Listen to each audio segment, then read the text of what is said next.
Halo semua, selamat datang di mainan pulang kerja. Pada video kali ini kita akan ngomongin sepatu Ardiles Coventry. Sebelum kita bahas sepatunya, kita lihat dulu boxnya. Ini dia boxnya, box Ardiles yang biasa ya, yang warna merah. Di bagian atasnya ada logo Ardiles. Di bagian sininya sama ya, logo Ardiles dan tulisan Ardiles. Di bagian bawahnya tulisan daur ulang. Di bagian sininya logo Ardiles lagi. Di bagian sininya polos.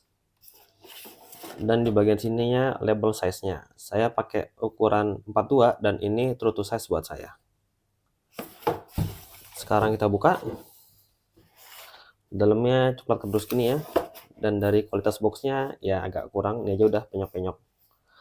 Terus untuk kertas minyaknya dia polos gini aja.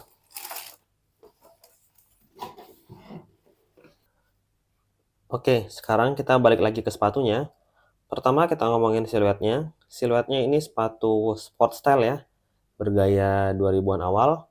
Yang desainnya mirip banget dengan New Balance 530. Untuk dari segi upper, dia kombinasi mesh dan leather, dan di sini tuh ada sedikit bahan reflektif ya. Terus untuk bagian sampingnya seperti ini, bagian belakangnya seperti ini. Di sininya ada tulisan Ardiles dan heel counternya ditekan-tekan lumayan keras, jadi bagus buat kestabilan. Bagian paling belakangnya seperti ini. Di sini ada pull tabnya ya dari nilon. Terus untuk sisi dalamnya seperti ini, mirip dengan sisi luarnya. Untuk fitting uppernya buat saya true to size. Cuma buat kaki lebar sepertinya perlu pertimbangkan upsize ya, karena udah agak ngepas di bagian sininya. Lanjut ke lubang tali sepatunya. Lubang tali sepatunya di bahan yang leather ini, dan lubangnya cukup banyak ya. Terus untuk talinya panjangnya pas, jadi nggak kepanjangan dan nggak kependekan. Terus dia talinya modelnya yang pipih, cuma ini berpadding ya, jadi agak gemuk gitu. Terus lanjut ke bagian tangnya. Tangnya pakai bahan mesh juga. Di sininya ada tulisan Ardiles, di sininya leather, di bawahnya mesh. Terus di sini dia ada loophole-nya ya, dan loophole-nya ada 2, menjaga supaya tangnya itu nggak gerak-gerak. Dan tangnya ini dipencet-pencet lumayan empuk, jadi paddingnya berasa. Lanjut ke lining collarnya. Lining collarnya pakai bahan kayak satin gitu ya, yang dipegang-pegang gini lembut, jadi kena kaki pun harusnya nggak masalah. Terus untuk padding lumayan banyak, baik itu bagian samping ataupun bagian belakangnya. Lanjut ke insole-nya. Insole-nya bisa dicabut ya. Untuk bagian atasnya warna abu-abu gini. Terus di bagian sininya ada tulisan 1950. Kalau nggak salah ini adalah tahun lahir berdirinya Ardiles ya.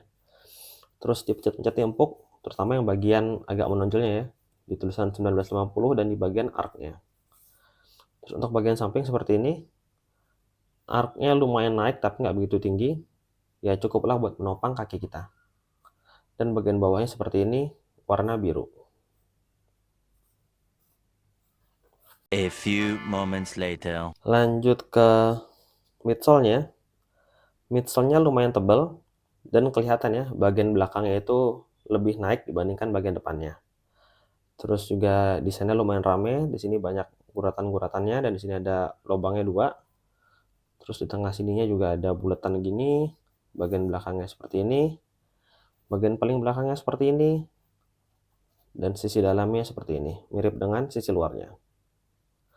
Lanjut ke outsole-nya. Outsole-nya di cover rubber di bagian yang sering terkena tanah aja ya.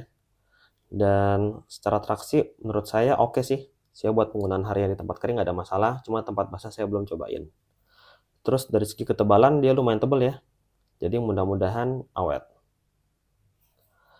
Oke, sekarang kita akan coba timbang dulu beratnya. Di ukuran saya 42, beratnya 293 gram. Agak nggak nyangka ya, kirain saya bakal di atas 300, ternyata ini di bawah 300. Ya untuk ukuran sepatu casual ini tergolong cukup ringan, tapi kalau buat sepatu lari ya jelas ini berat. Tapi ya menurut saya untuk sepatu yang kelihatannya bulky ini sih lumayan ringan. Lalu bagaimana rasa pakainya? Rasa pakainya sepatu ini terasa empuk dan amblesnya berasa ya, terutama di bagian belakangnya. Jadi dia amblesnya itu feel-nya kayak bantal, jadi pas diinjak itu dia nggak begitu responsif tapi tertahan di bawah. Dan yang berasa itu cuma bagian belakangnya aja, bagian depannya itu kurang berasa. Dan yang perlu menjadi catatan adalah ketika dipakai itu rasa kakinya itu nungging ya. Jadi bagian belakang itu lebih tinggi dari depannya. Kalau buat jalan sih terasa lumayan membantu, cuma kalau buat berdiri lama rasanya agak kurang nyaman. Terus sebagai catatan juga, ya jadi kaki kita sering apa, kegeser-geser ke bawah gitu ya, karena bentuk midsole-nya ini miring ke depan. Ya overall sih kalau buat sekedar penggunaan sehari-hari ataupun hangout, menurut saya sepatu ini masih tergolong nyaman. Cuma kalau kegiatan kayak traveling yang banyak jalannya itu sih, saya sih nggak milih sepatu ini ya kayaknya. Cuma overall sepatu ini tetap tergolong nyaman, apalagi kalau cuma buat pemakaian harian. Lalu bagaimana kesimpulannya? Harga sepatu ini tuh 300 ribuan dan sebagai alternatif dari New Balance 530 menurut saya sepatu ini worth it ya. Dari segi desainnya entah kenapa saya lebih suka ini, upper-nya kelihatan lebih keren aja gitu dibandingkan New Balance 530. Terus ngomongin soal upper, material yang dipakai juga nggak murahan ya walaupun harganya terjangkau. Jadi terasa kokoh gitu dan kayaknya sih bakal awet. Terus untuk sirkulasi udara, eee, oke-oke aja sih, saya nggak ngerasain begitu panas, tapi bukan yang adem juga. Terus yang saya suka adalah di bagian padding dan juga lining collar-nya ini enak ya, jadi bahannya lembut dan juga padding-nya bikin tambah nyaman. Terus dari segi kenyamanan, seperti yang tadi saya bilang, midsole-nya itu berasa empuknya dan amblesnya, cuma di bagian belakangnya aja. Jadi ya tadi ya, agak miring ke depan gitu, sehingga kalau dipakai berdiri lama itu agak kurang nyaman. Cuma kalau buat sekedar jalan-jalan, ataupun sekedar hangout gitu, nongkrong di kafe sih, menurut saya sih ini termasuk nyaman. Ya overall kalau teman-teman mau cobain sepatu 2000-an awal yang menurut saya desainnya keren, dan mau coba-coba styling, mungkin ini salah satu pilihan yang terbaik. Apalagi harganya terjangkau ya. Jadi menurut saya sih ini worth it. Mungkin segitu aja pendapat dari saya. Gimana menurut teman-teman? Silahkan komen di bawah. Jangan lupa like dan subscribe supaya saya tambah semangat untuk bikin video. Untuk sepatu baru ataupun bekas review, insya Allah linknya akan saya taruh di deskripsi. Sekian dari saya dan sampai jumpa di video berikutnya. Terima kasih.